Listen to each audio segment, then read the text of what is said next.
사랑하는 여러분, 오늘 이 6계명은 살인하지 말라입니다. 그리고 이 6계명이 명하는 것은, 제 6계명이 명하는 것은 우리 자신의 생명과 다른 이들의 생명을 유지하기 위한 모든 합법적인 노력을 요구합니다. 그리고 제 69문에 6계명이 금하는 것은 무엇입니까? 제 6계명은 우리 자신이나 이웃의 생명을 불의하게 빼앗거나 거기에 이르게 하는 것은 무엇이든지 금한다라고 이야기하고 있습니다. 그렇다면 여기서 이 살인이라는 말에 대해서 하라, 하지 말라, 우리가 10계명 전체를 좀 볼 때 하라, 하지 말라라는 것만 가지고 이해하면 안 된다는 것이죠. 그러니까 결국 이거를 통하여 이야기하고자 하는 하나님의 근본적인 목적이 무엇인가, 이거를 우리가 잘 기억할 필요가 있습니다. 지금 제가 이토 히로부미를 살해한 안중근에 대한 이야기를 보여드렸는데요. 여러분, 안중근 의사가 지금 이토 히로부미를 죽인 게 죄일까요? 죄가 아닐까요? 여러분 어떻게 생각하십니까? 분명히 사형 판결을 받았거든요. 근데 여기서 원래 안중근 의사가 종교가 뭔지 아십니까? 카톨릭 신자입니다. 토마스라고 하는 세례명을 가지고 있었고, 또 집안 대대로 굉장히 독실한 카톨릭 집안입니다. 그리고 안중근 의사는 거기에 복사 일을 했어요. 복사가 뭔지 아십니까? 그러니까 우리 교회로 치면 목사님이 이렇게 예배를 집례하면 옆에서 도와주는 그러한 역할을 하는 분이 복사입니다. 뭐 우리 교회로 치면 장로님이라고 정도라고 해야 될까요? 그러니까 그만큼 굉장히 신앙이 깊었던 분이죠. 그런데 안중근 의사가 죽을 때 일본 법정에서는 그를 뭘로 규정을 했을까요? 살인자로 규정을 했어요. 근데 안중근 의사는 자기 자신을 뭘로 얘기해달라고 했는지 아십니까? 자신은 전쟁 포로라는 말을 해요. 나는 이토 히로부미를 한 사람을 죽인 살인죄가 아니라 전쟁 가운데, 그리고 나는 이 독립군의 준장으로서 전쟁 가운데 죽인 거다. 그 내용이 전혀 다른 거예요. 그러니까 나를 전쟁 포로로 대해달라라는 말을 합니다. 물론 그 말은 묵살이 됐고 결국 살인이 이 사형으로 되죠. 그래서 보통 이제 카톨릭은 마지막 죽기 전에 종부성사라는 걸 합니다. 그러니까 죽기 전에 자신의 죄를 고해서 신부님으로부터 죄를 사하는 그런 게 있거든요. 근데 안중근 의사, 그래서 이제 가족들이 안중근 이제 자기의 아들이면서 안중근을 종부성사를 받게 해달라고 그 당시에 있던 대주교였던 미텔이라고 하는 대주교에게 종부성사를 해달라고 얘기를 합니다. 근데 이 미텔 대주교가 거절합니다. 이유는 뭘까요? 살인하지 말라라는 죄를 범했기 때문이에요. 그래서 근데 이제 복사회를 했던 게, 대주교는 우리로 치면은 노회장님 정도 될까요? 그리고 이제 실제로 교회에 있던 이 신부님이, 빌헬이라고 하는 신부님이 도저히 마음이 찔려서 결국 종부성사를 해줘요. 미텔 대주교의 허락을 받지 않고. 그래서 이 신부님이 미국으로 다시 본국으로 송환이 됩니다. 그러니까 말을 안 들었다는 거죠.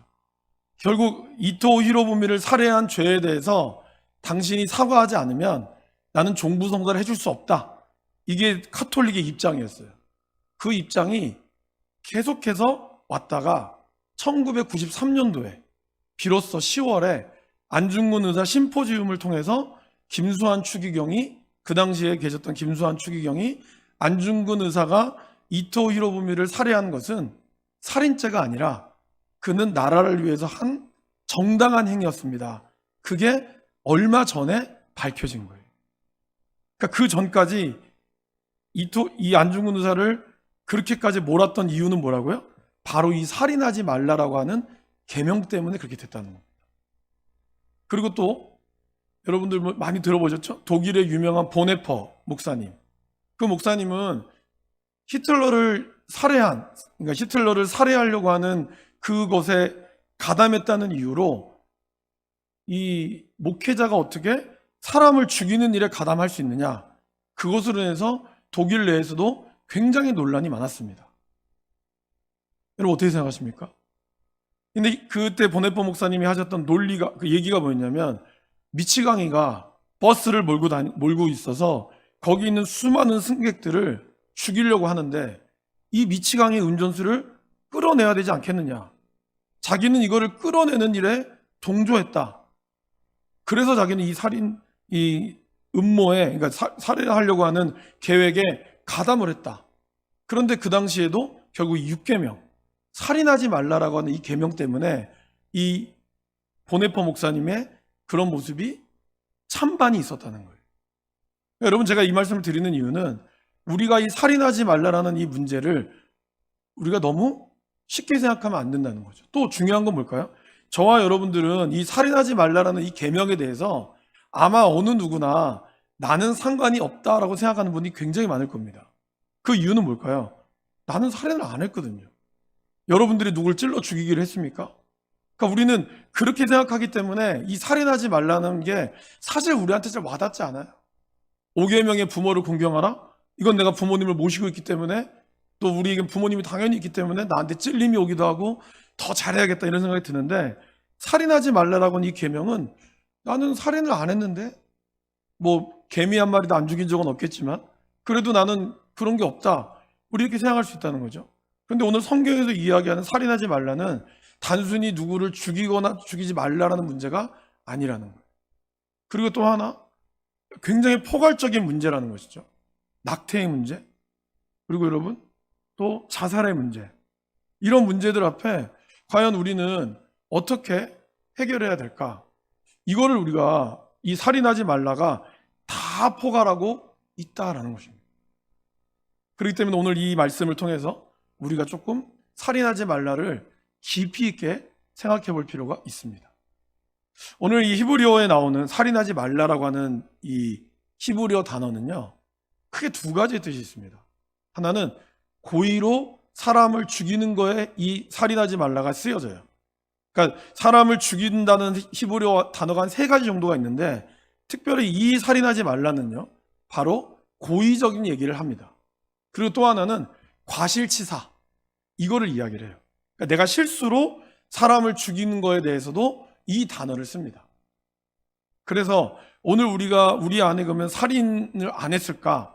오늘 우리 안에도 충분히 그것에 대해서 가능성이 있다는 것을 말씀하고 있는 거예요. 자, 한번 보실까요? 제 6계명의 핵심은 바로, 가장 큰 핵심은 뭐라고요? 생명 존중이다라는 것입니다. 우리 같이 한번 읽어보실까요? 인간의 생명은 하나님이 주신 선물이기에 함부로 빼앗을 수 없습니다. 따라서 우리 그리스도인들은 세상에 존재하는 온갖 형태의 살인에 대항하여 생명을 구하는 전장의 최선봉에 서야 합니다. 그렇다는 거죠. 결국 이 살인하지 말라는 것은 단순히 그 사람을 내가 진짜 죽였다의 문제를 넘어서서 모든 생명은 존중받아야 마땅하다라는 것이 이 살인하지 말라의 가장 큰 전제라는 거예요. 그러면 그것이 구체적으로 어떤 거냐? 왜 우리는 이렇게 요구가 되어질 것이냐? 왜 살인하지 말아야 될까요?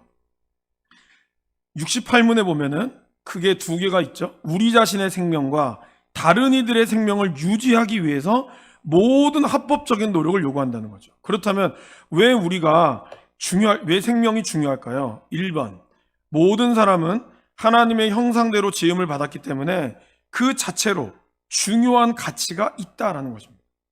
창세기 9장 6절 말씀을 우리 여러분들 그 프린트물에 같이 한번 읽어보실까요?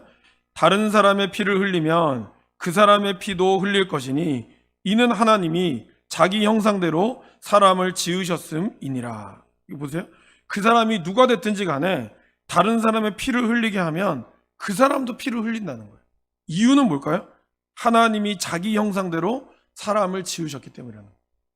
그 사람이 가난하든, 그 사람이 부자든, 사업에 성공했든, 사업에 실패했든, 아니 노숙자든, 그 어떠한 사람이 할지라도 그들 모두 다 하나님의 형상대로 지음을 받았기 때문에 그것만으로도 굉장히 중요한 가치가 있다는 것을 말씀하고 있어요. 그리고 그 다음 절에도 읽어보실까요? 사람이 만일 온 천하를 얻고도 제 목숨을 잃으면 무엇이 유익하리요? 사람이 무엇을 주고 제 목숨과 바꾸겠느냐? 아무리 천하를 얻는다 할지라도 목숨을 잃으면 유익하지 않다는 거죠. 그래서 단 한 명의 생명을 위해서 우리는 그 어떠한 것도 포기하면 안 된다라는 것입니다. 여러분, 제가 주일날에 한번 그런 말씀 드린 것 있죠. 우리나라의 법은 어떻죠? 10명의 범죄자를 못 잡아도 단 한 명의 범죄자를 만들지 않기 위해서 법은 흘러간다고. 그래서 만약에 어떤 사람이 죄가 의심이 되면 그 사람은 어떻게 되죠? 의심한 것 때문에 이 사람을 가두는 것이 아니라 이 사람에게 유리하도록 법이 적용된다는 거예요. 그 이유는 10명을 못 잡아도 이 한 사람의 생명을 위해서, 그 한 사람이 우리 모두가 될 수 있다는 거예요. 그래서 정확한 물증이 아니면 이 사람은 바로 뭐예요? 무죄 추정의 법칙에 의해 이해한다는 거예요. 그 이유는 뭘까요? 그만큼 한 생명이 중요하다라는 겁니다. 그러니까 교회도 어떻게 보면요, 많은 영혼을 구하기 위해서 누군가가 희생이 되어야 된다. 이걸 굉장히 조심해야 한다는 거예요. 어떻게 보면 이 사람의 영혼을 우리가 다 구하지 못한다 할지라도 한 사람의 영혼을 구할 수 있다면 오히려 이것을 포기할 수 있는 용기도 필요할 수 있다는 거예요. 왜? 하나님은 한 잃은 양을 찾기까지 최선을 다하셨거든요. 그러니까 우리는 다수를 위하여 소수가 희생이 돼야 된다. 이것이 민주주의의 원칙일 수 있지만 그러나 영혼에 대한 문제는 그렇지 않다라는 겁니다. 그만큼 하나님은 이 생명이, 한 생명이 굉장히 중요함을 이 살인하지 말라 해서 다 담고 있다는 거예요. 두 번째는 나에 대해서, 그죠? 우리 자신의 생명은 왜 중요할까요? 나의 생명은 하나님의 것이기 때문이다라는 겁니다. 여러분 것이 아니라. 그래서 고린도전서 6장 19절로 20절 말씀 같이 읽어보실까요? 너희 몸은 너희가 하나님께로부터 받은 바 너희 가운데 계신 성령의 전인 줄을 알지 못하느냐? 너희는 너희 자신의 것이 아니라 값으로 산 것이 되었으니 그런즉 너희 몸으로 하나님께 영광을 돌리라. 그러니까 우리 몸 자체가 하나님의 전이라는 거죠. 그렇기 때문에 우리는 우리 몸을 아끼고 보호해야 될 책임이 있다라는 거예요. 그래서 뭐 술, 담배 문제도 그렇고요. 이걸 하지 말라의 문제를 넘어서서 그러니까 우리는 자꾸 그렇게 접근하잖아요. 그래서 뭐 술 마시지 말란 얘기예요. 하란 말이에요. 취하지 말라고 하지 이렇게 접근하는 게 아니라 가장 포괄적인 내용은 바로 그거라는 거예요. 우리의 몸이 하나님의 전 앞에 정말 건강하게 내가 하나님의 것이라고 하면 어떻게 나가야 될 것인가, 그거에 대해서 우리는 깊이 있는 묵상과 하나님의 은혜 가운데 가는 것이 필요하다는 것이죠. 자꾸 뭔가 기면 기고 아니면 아니다 이렇게 문제가 쉽게 되어질 수 있는 것이 절대로 아니라는 거죠. 그렇지 않습니까, 여러분? 여러분들에게는 중요한 문제가, 그러니까 아까 제가 낙태 문제를 얘기했지만 누군가로부터 이렇게 안 좋은 상황을 당해서 아이를 뱄어요. 지워야 될까요? 키워야 될까요? 그것이 막 여러분의 딸이라면 어떻게 하실 거예요? 그리고 그걸 일으키는 당사자가 여러분의 아들이라면 어떻게 하실 거예요? 그럴 때 우리가 이 잣대를 나랑 상관없으니까 된다 안 된다의 문제로 쉽게 나눌 수 있냐는 거예요. 그런 일이 없어야 되지만 당연히 그처럼 우리의 우리 결국 기독교는요 공동체의 문제거든요. 그러니까 직접적으로 내가 아니었다 할지라도 내 이웃의 식구가 그런 일을 당했을 때 그것이 기도 안에서 그렇게 된 거다 이렇게 얘기할 수 있어요? 얘기할 수 없다는 거예요. 그러니까 이 십계명의 문제를 우리가 왜 이렇게 좀 디테일하게 하나님 말씀하시지 왜 이렇게 골치 아프게 만들어 놨습니까? 할지 모르지만 그거는 하나님이 우리에게 자유의지를 줬기 때문에 그렇다는 겁니다. 그리고 우리는 얼마든지 그리스도 안에서 하나님이 우리에게 주시는 지혜로 그분 앞에 기도할 때 얻을 수 있다는 거예요. 근데 이거를 잣대를 이렇게 정확하게 들이대기 시작하면 아무것도 판단할 수 없다라는 것이죠. 그죠? 그걸 우리가 잘 기억할 필요가 있다는 겁니다. 마찬가지로 나의 생명이 중요한 이유는 우리 모든 것이 하나님의 값으로 산 거기 때문에 우리의 몸으로 하나님께 영광을 돌리고자 하는 것이 어떤 것이 최선인가, 그거에 대해서 끊임없이 고민하고 같이 묵상하고 교제하면서 나아가야 한다는 거예요. 그래서 그리스도 안의 교제가 그래서 중요하다는 것이죠. 두 번째는 로마서 14장 8절 9절 말씀 읽어보실까요? 우리가 살아도 주를 위하여 살고 죽어도 주를 위하여 죽나니 그러므로 사나 죽으나 우리가 주의 것이로다. 이를 위하여 그리스도가 죽었다가 다시 살아나셨으니 곧 죽은 자와 산 자의 주가 되려 하심이라. 예수님이 죽었다가 부활하신 이유는 뭐예요? 곧 죽은 자와 산 자의 주님이 되시기 위하여. 그러니까 저와 여러분들은 살아 있으나 죽어 있으나 주님의 것이라는 사실이 늘 언제나 중요하다라는 것입니다. 세 번째, 그렇기 때문에 우리는 어떻게 해야 되죠? 내 이웃을 내 몸과 같이 사랑해야 한다라는 것입니다. 같이 읽어보겠습니다. 둘째도 그와 같으니 내 이웃을 내 자신과 같이 사랑하라 하셨으니 이 두 계명이 온 율법과 선지자의 강령이니라.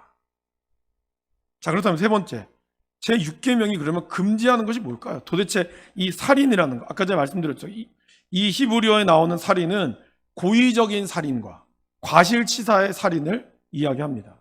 성경에는 사실은요, 큰 범죄에서 보면 살인에 대해서 하나님이 절대로 용서하지 않는 사형에 대해서 두 가지가 있습니다. 하나는 하나님에 대해서 범죄한 죄, 우상을 숭배한다거나 하나님의 이름을 함부로 모욕한다거나, 이거에 대해서 하나님은 절대로 용서하지 않는다 그러셨어요.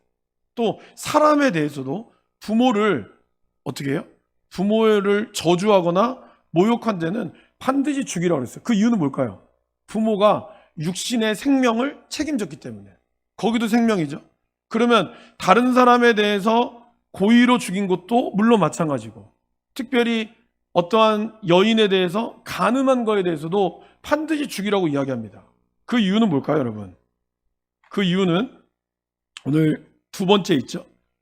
그러니까 첫 1번의 두 번째 말씀 있죠. 만일 남자가 어떤 약혼한 처녀를 들여서 만나서 강간하였으면 그 강간한 남자만 죽일 것이요, 처녀에게는 아무것도 행하지 말 것은 처녀에게는 죽일 죄가 없음이라. 이 일은 사람이 일어나 그 이웃, 우리 원문에는 빠졌지만, 우리 성경에는 빠졌지만 원래 원문에는요, 그 이웃의 생명을 쳐 죽인 것과 같은 것이라. 남자가 처녀를 들여서 만난 까닭에 그 약혼한 처녀가 소리 질러도 구원할 자가 없었음이니라. 이렇게 얘기하고 있죠. 그러니까 여자를 몹쓸 짓을 한 거는 이웃의 생명을 죽인 것과 같다는 거예요. 그 이유는 뭘까요? 한 여인의 일생이 그것으로 인하여 살아가야 될 모든 가능성을 잃었기 때문이라는 거예요. 하나님은 그 인간의 가능성, 생명을 이렇게 살지 않았으면 충분히 더 아름답게 살 수 있는 귀한 딸이, 귀한 하나님의 자녀가 몹쓸 짓을 함으로 인해서 이 여자의 일생이 살아도 살 것 같지 않은 이 여자의 일생을 어떻게 해요? 이웃을 쳐 죽인 것 같은 그 정도의 생명력으로 보고 있다는 거예요. 그러니까 그것은 하나님이 반드시 죽이라고 이야기하고 있다는 거예요. 그만큼 이것은 또 다른 판은 뭐냐면 영혼의 살인이라고 표현합니다. 단순히 육신이 범하여진 것이 아니라 그로 인하여 한 여자의 일생이 영혼이 완전히 살해당한 걸 이야기하고 있다는 거예요. 그것을 하나님은 금지하고 있다는 거죠. 그리고 형제에게 실제적인 살인뿐만 아니라 정신적으로 심리적 타격도 금하고 있다는 거예요. 여러분 마태복음 5장 22절 말씀 같이 읽어보실까요? 나는 너희에게 이르노니 형제에게 노하는 자마다 심판을 받게 되고 형제를 대하여 나가라 하는 자는 공회에 잡혀가게 되고 미련한 놈이라 하는 자는 지옥불에 들어가게 되리라. 사실 이 나가라고 하는 뜻은 뭐냐면요, 멍청하다는 뜻이에요. 그러니까 에이 바보야 이런 뜻이에요. 그러면 아니 도대체 하나님 예수님 너무한 거 아니냐고, 뭐 그 정도 말은 친한 친구끼리 할 수 있는 거 아니냐. 근데 여러분 이 말에 아까 말씀드린 것처럼 고의의 살인에 대한 부분이 들어가 있다는 거예요.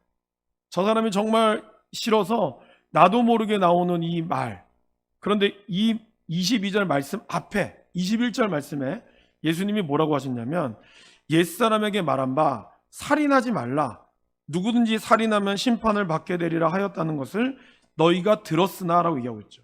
그러니까 이 예수님은 이 말씀을 하면서 6계명이었던 살인하지 말라의 부분을 들고 있다는 거예요.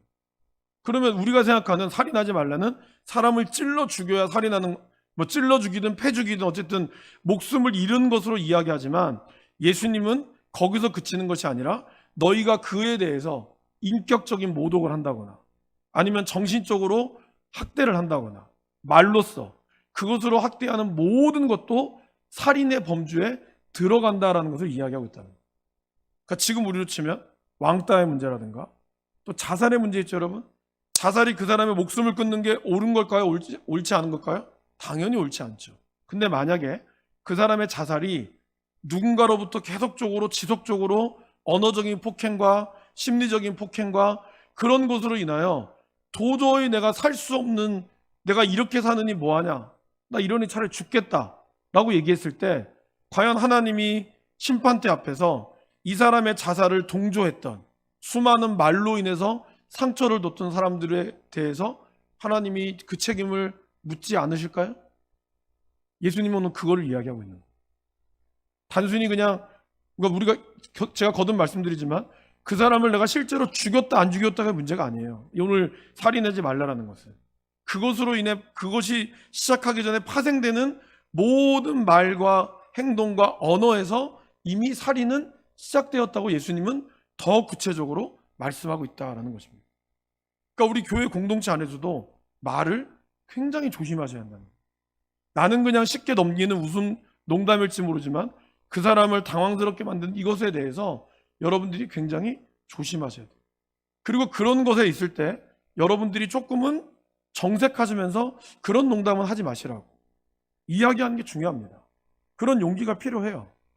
그것이 그냥 공동체니까 그냥 다 은혜롭게 넘어갑시다 하다가 정작 그것 때문에 상처받고 교회 안 나오는 사람에 대해서 예수님은 그 책임을 물으실 거예요.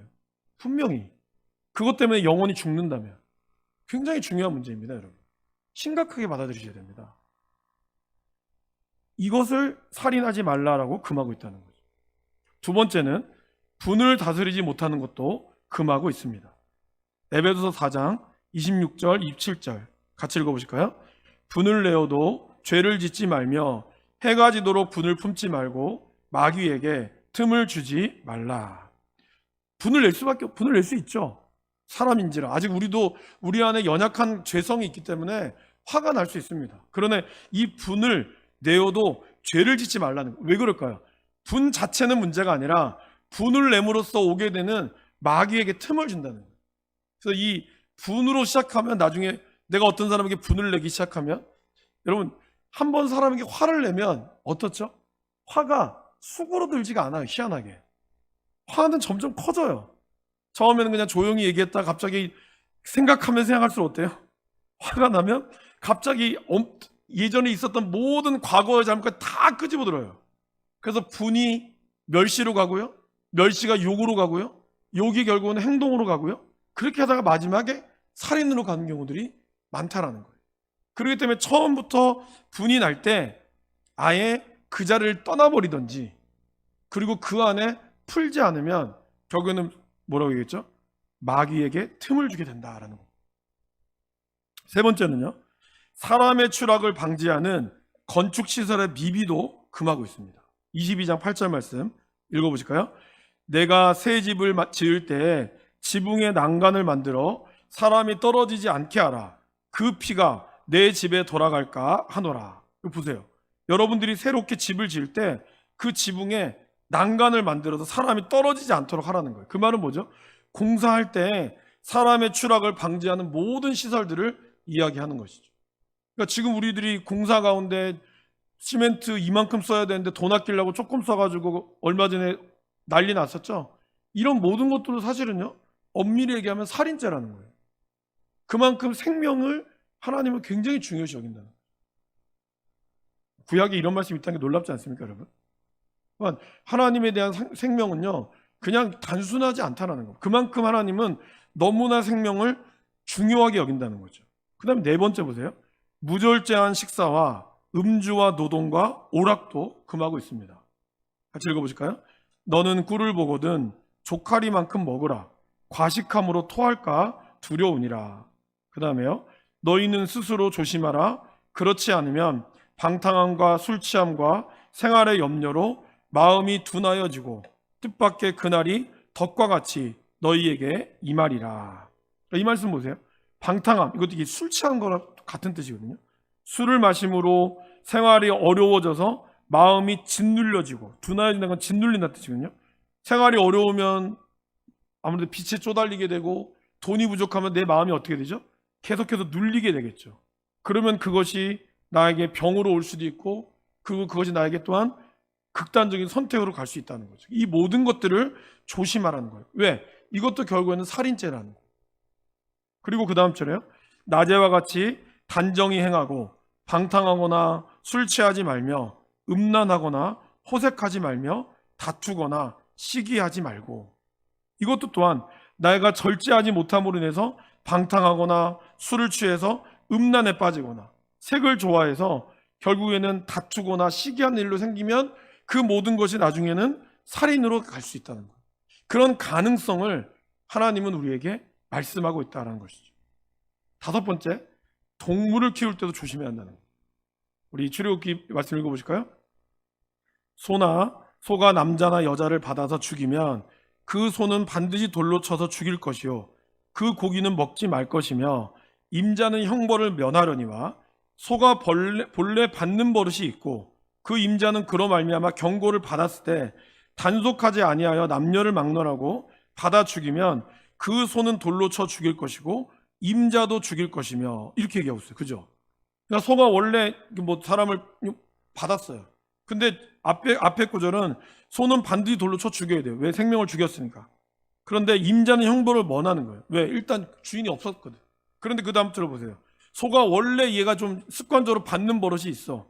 그런데 이로 말미암아 경고를 받았음에도 불구하고 주인이 단속하지 않고 내버려뒀다가 갑자기 그래서 그 소로 인해 죽으면 여기 있는 이 주인도 죽임을 당한다는 거예요.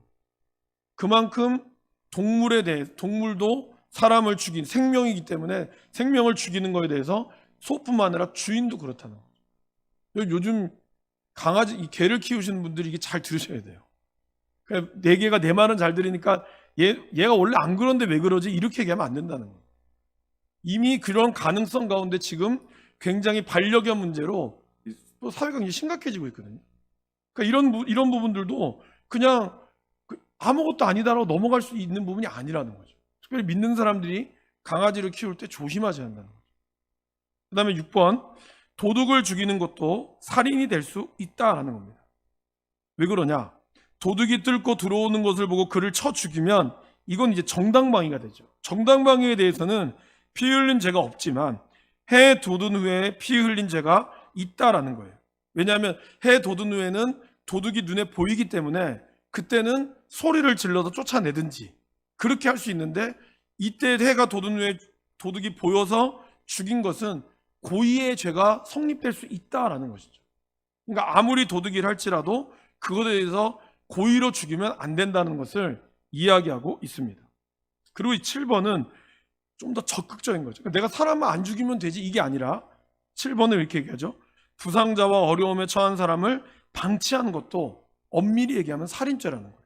그래서 야고보서 2장 15절 16절 말씀, 만일 형제나 자매가 헐벗고 일용할 양식이 없는데 너희 중에 누구든지 그에게 이르되 평안히 가라, 덥게 하라, 배부르게 하라 하며 그 몸에 쓸 것을 주지 아니하면 무슨 유익이 있으리요.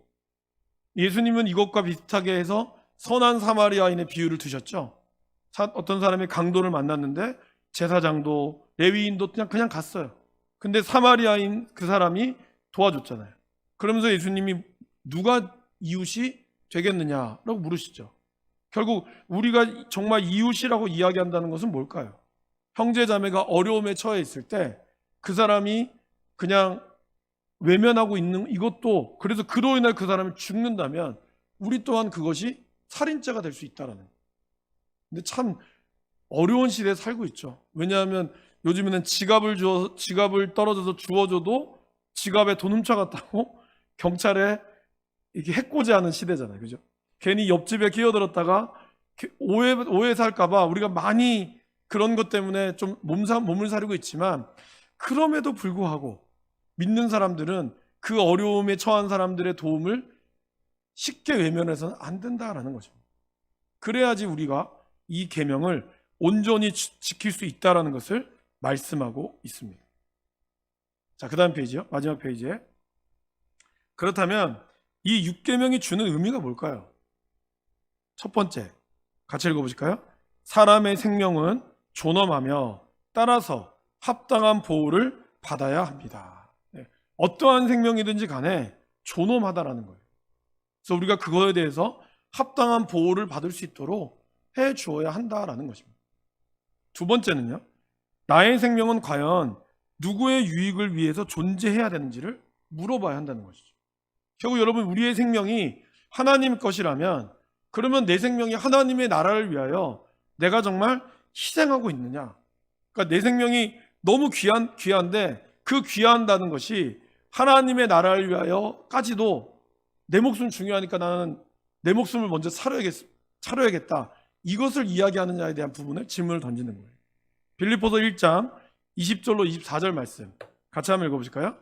나의 간절한 기대와 소망을 따라 아무 일에든지 부끄러워하지 아니하고 지금도 전과 같이 온전히 담대하여 살든지 죽든지 내 몸에서 그리스도가 존귀하게 되려 하나니 이는 내게 사는 것이 그리스도니 죽는 것도 유익함이라.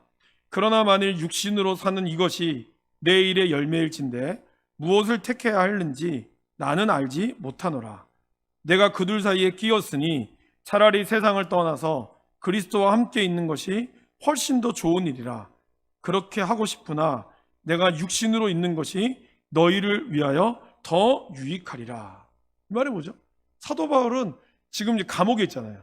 그래서 내가 그리스도를 위하여 죽는 게 유익하다. 그런데 이것이 너를 위하여 내가 살아있는 것이 너희에게 유익하다면 나는 살 것이다. 이렇게 이야기하고 있다. 그러니까 우리의 생명에 대해서 내가 지금 이렇게 생명을 건강하게 유지해야 되는 것은 하나님의 것이지만 그러나 거기서 그치는 것이 아니라 하나님의 나라를 위해 내가 기꺼이 내 생명도 아끼지 않을 마음이 있느냐, 이것이 더 중요하다는 거예요. 그래서 이 강영환 교수님이 쓴 십계명 강의에 보면 이렇게 얘기하고 있죠. 성경에서는 자살을 금하지만 나라를 위해서, 타인을 위해서 스스로 죽음을 택하는 것조차 금하지 않습니다. 오히려 정말 수류탄을 던졌는데 수류탄 던져서 거기에 있는 수많은 병사가 죽는 거냐, 아니면 거기서 내가 한 몸 희생해서 내가 그건 내가 희생한 거잖아요. 그럼 이건 자살일까요? 타살일까요?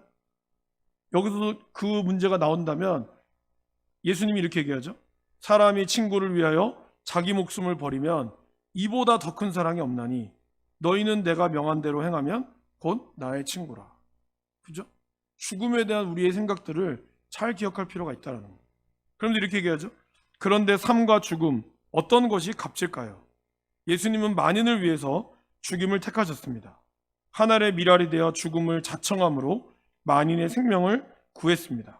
그렇다면 어떠한 경우에나 살고자 애쓰는 것이 과연 그리스도인에게 바랄 만한 삶인지 물을 수 있습니다.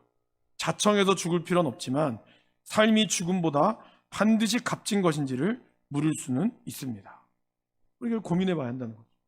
우리의 삶이 하나님의 영광을 위하여 살아가고 있는 것인지, 나의 죽음도 그럴 수 있는 가치가 있다면 우리는 기꺼이 내 생명이나 내 재산이나 나의 모든 것을 주를 위하여 날아가고 있는가?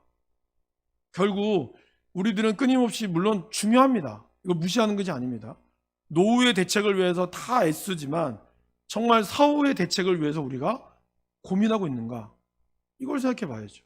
죽음 이후의 나의 삶에 정말 나는 하나님 앞에 구원자 받은 자로서 주의 복음을 위하여 헌신하며 마지막까지 살았는가? 이거를 기억해야 한다는 것이죠. 그래서 에콰도르 선교를 통하여 죽임을 당했던 5명의 친구들과 함께 떠났다가 칼에 맞아 죽었던 짐 엘리엇 선교사는 그의 편지에 이렇게 이야기하고 있죠. 우리 그 밑에 거 마지막으로 한번 읽어보실까요? 결코 잃어서는 안 된 것을 얻기 위해서 그가 결코 소유할 수 없는 것을 주는 사람은 바보가 아닙니다. 주님, 성공하게 하소서. 높은 자리에 오른다는 뜻이 아니라 제 삶이 하나님을 아는 가치를 드러내는 전시품이 되게 하소서.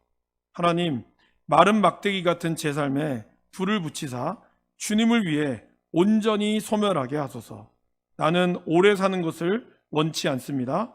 다만 주 예수님처럼 꽉 찬 삶을 원합니다.